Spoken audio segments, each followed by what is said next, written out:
Hey everyone, my name is Mike Henry, and this is my Procreate 4 demo for the piece I call Enter the Demon. So as many of you know, this is Akuma from the Street Fighter series. Basically, I dug up this old drawing that I had from a while ago. I don't remember how long ago it was, just drawn with Micron pen and Sharpie, and I thought that I've always kind of just dug it. I know it's simple and it's not much, but I always kind of dug it, so I wanted to take that and go further. So my first step here to bring it into Procreate is to set it to multiply, lower its opacity, and then with a white pencil, just so that it showed up, because I made this black background, this dark purple background, I wanted to go in and just figure out the arms, because he was in like a bit of a weird pose. He kind of looked like he was holding something, but there was nothing there.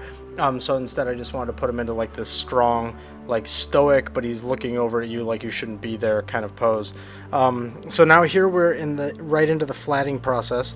Part of the reason I've been using older illustrations lately is just to get straight to the idea and try out some techniques without having to worry too much about design. So I'm trying to do that a little bit, although the next piece that I'm going to post, the next video, the next piece of art that I'm going to post online is going to be a rehash of an older piece. The one after that is another Street Fighter one, and it's completely new, and then the one after that is also completely new. So we've got new stuff coming down the pike. This is just a fun way for me to get into something really quickly. So you can see here he's got these two flames next to his head, these two like spirits or something, and I didn't want those to be the only lighting source.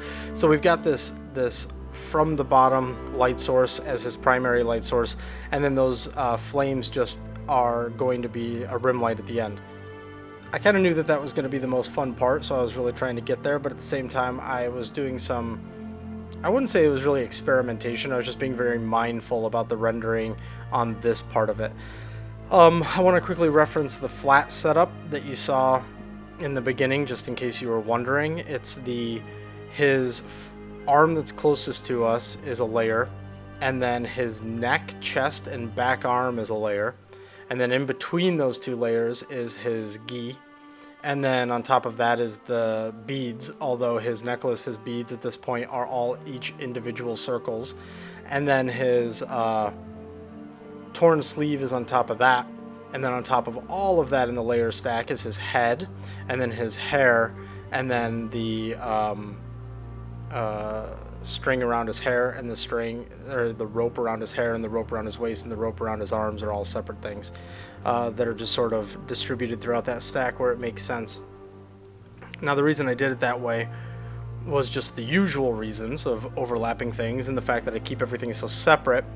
But like the chest and the neck and the arm are all part of one big thing because they don't intersect with each other, and they both go below the ghee as far as the stacks will go, so that just made a lot of sense. I actually lied, sorry, the hair is behind the head, so it goes hair and then head stacks, I guess you could say. So here we're just doing what I normally do. There's a bit of a low-mid value for the flat, and then there are some there's one layer up in terms of value, and then there's a dark layer. And since I was really trying to manage a certain amount of lighting in this one, I went straight to the dark one after doing my first high, because I knew that I just wanted to be very mindful of the balance with all of this. So now we're into the brighter value for the face. Also, the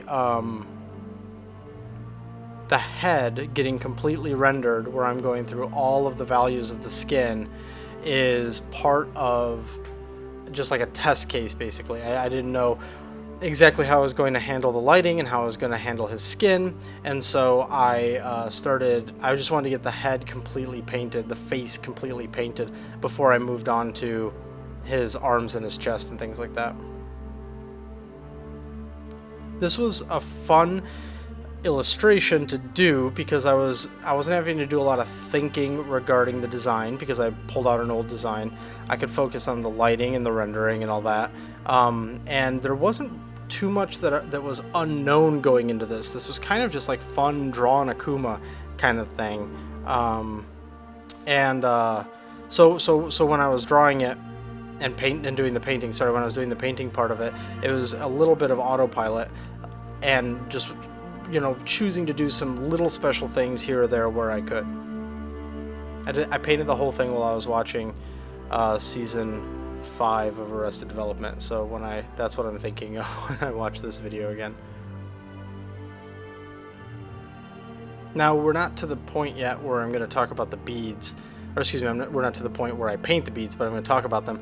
They're all individual layers right now, each individual bead, and that's because I knew that what I would do is I would essentially just paint one bead, the bead that's closest to us, paint it in full as though there's nothing occluding it, and then just place that painted bead and then in all the spots, and then go through and individually address them based on their environment. That just seemed like a efficient way to do it, and so that's how I ended up doing it.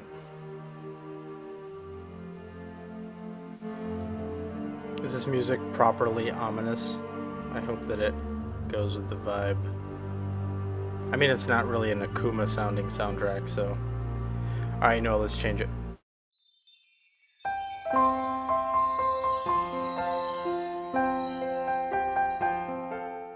There we go. Okay, so right now I'm just going through the arms, doing the exact same values and just color choices in general that I used for the face. I use the swatch tool a lot in Procreate, especially when I'm doing something where it's going to be rendered like this. Usually if it's a bunch of flats, I don't necessarily use the swatches, but when it's going to be a lot of these where one color is going to fade into another color, there's you know, sometimes it's hard to select the pure color, so I definitely use the swatches for that. So you'll see I also did this arm a little bit different. On the other one I did like mid-tone and then one value up and then the dark value, and then from there, here I went mid-tone, lighter tone, highest tone, then back to dark like I normally do, because since I had already determined it on the face, I was comfortable with where it was going to be here. The original drawing had a lot of sort of like scratchy, swirly, Sharpie marks, and so I wanted to echo some of that in the painting. Here I just used one of the oil brushes or something. Again, that part's not that important. Experiment with what you want. And I just wanted to sort of get something slurry, like swirly and, you know, smeary going on for the background. So you just saw there was some tweaks to the arm after sort of letting it sit for a bit. Again, you see everything in a continuous stream, a continuous time lapse, but I put this down a lot and come back to it, and sometimes when I come back to it I have like fresh eyes and I'm like, oh, okay, shit, I should fix that tricep, or I should do this or whatever. And he's got a very stylized anatomy with lots of chiseled stuff going on, so sometimes something that feels really right when I'm reconciling it in my mind one time, and then I'll come back to it later and be like, oof, gosh, that's a mistake, and then I'll try to fix it.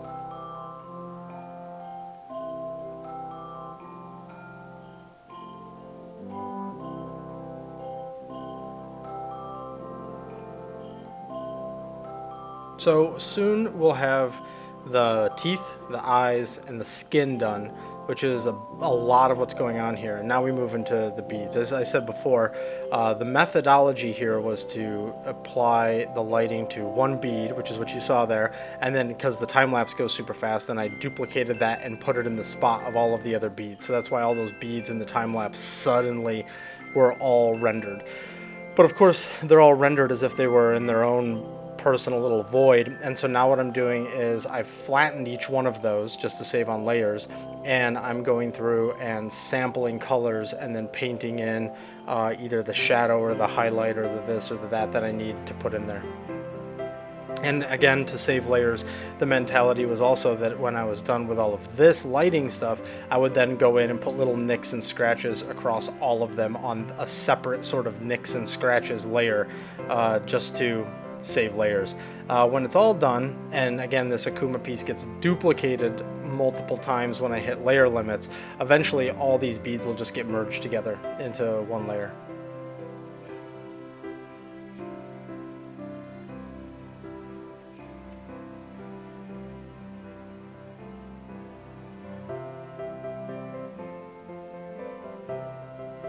So there we go, the scratches, the nicks and scratches are done. So now we're going to move on.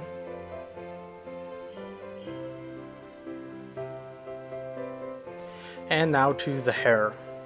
So you saw there for a second I started with darks, and then I was like, nah, let's jump to lights. And it's kind of weird sometimes. You get really excited, at least I do, about painting certain sections because I'm excited about the colors and the play between them. And then when you actually go in to do it, like, stuff just doesn't work out. So there was something about when I was first tackling this hair that just wasn't working out. And if this were in real time, you would see exactly how much the stops and stutters are here and how there's like a lack of confidence in the process of this part of the hair. And then I eventually just get my shit together and I start working on it and making it look better. So maybe that comes through here. Maybe go back and watch how it didn't really make a lot of sense, and then suddenly it's like I've got my head on straight again.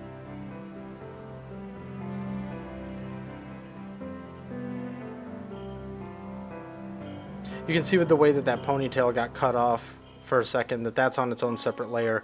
If I remember correctly, the hair stack underneath the skin layer then goes like the stacks for that front row of hair, and then like the stack for the rope around his ponytail, and then the ponytail, and then those far back hairs. And eventually these all get merged together, but that's sort of how they are, very separately here.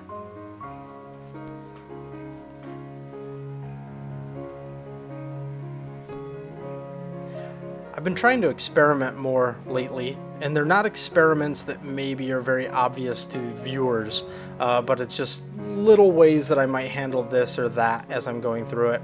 And it's actually created a certain amount of doubt, not like doubt of me and my art, but like when I'm in the middle of a piece, more doubt than what I normally experience, which is actually probably really good. It's probably me growing and learning some things. But I feel like it's been a while since I've painted something that's just like straightforward, like, yeah, this is how I would paint it.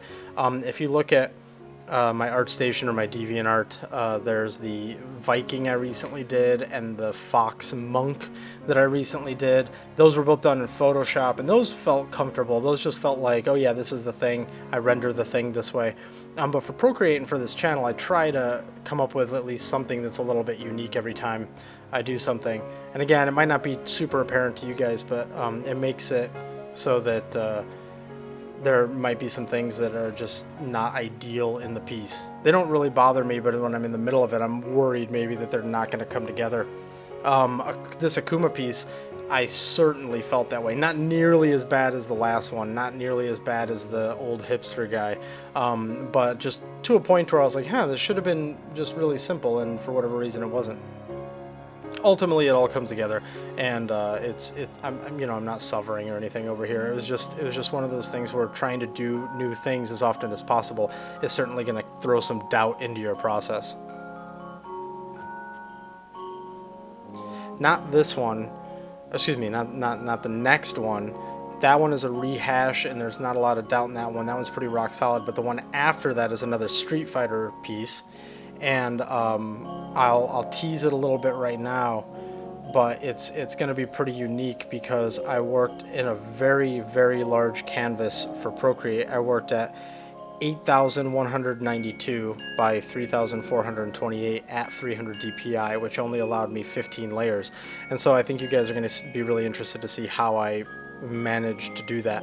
That one involved a lot of file management, a lot of layer management, and a lot of experimentation. So that one will be pretty exciting, I think. So now we're doing the ghee part of this, which is just simple. There's not a lot going on here, especially because I didn't want it to be noisy. The focus should be on Akuma himself, and since a lot of work essentially is put into that arm and that face, those are sort of the strongest elements of this. And so his ghee being dark and being simple, because that's sort of the visual coolness about something like a ghee, that's keeping it really nice and simple and not over rendering it or doing lots of texture shit. That's the idea there.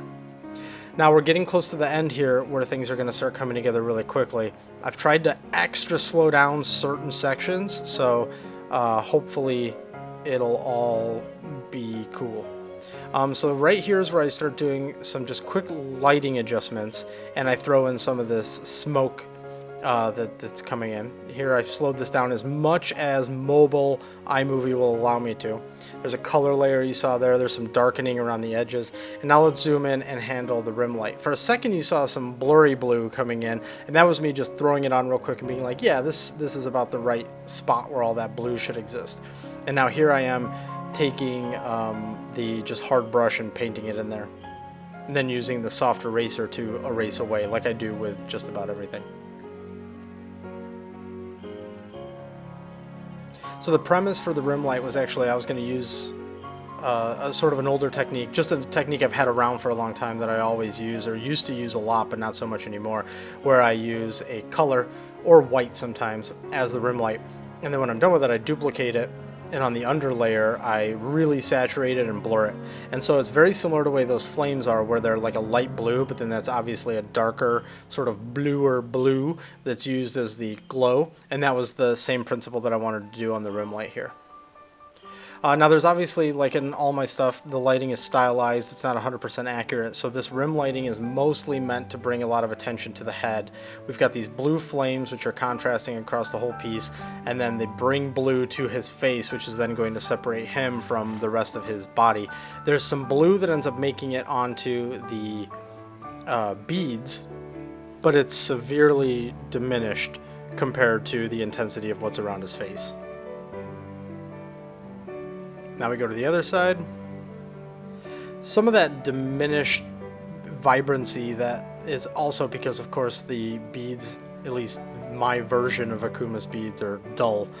So they're not going to pick up that much of that light. They're not going to reflect it off as much as his skin might.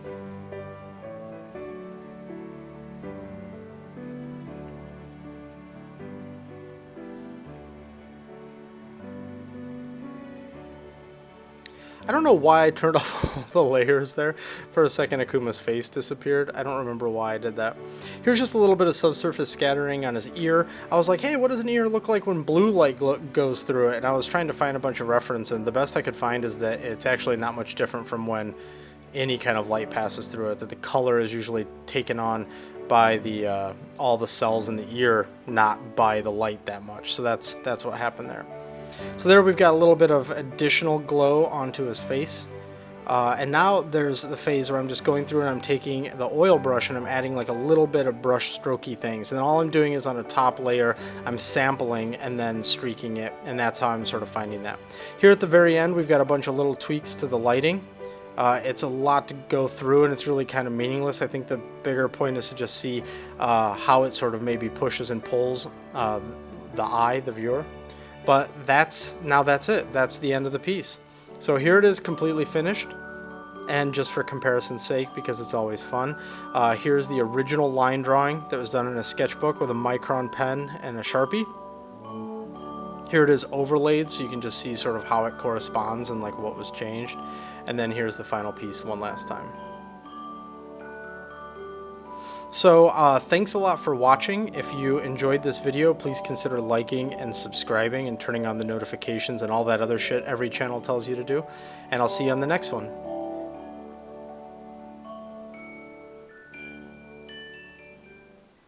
And if you're looking for me on the internet, these are the places where you can find me.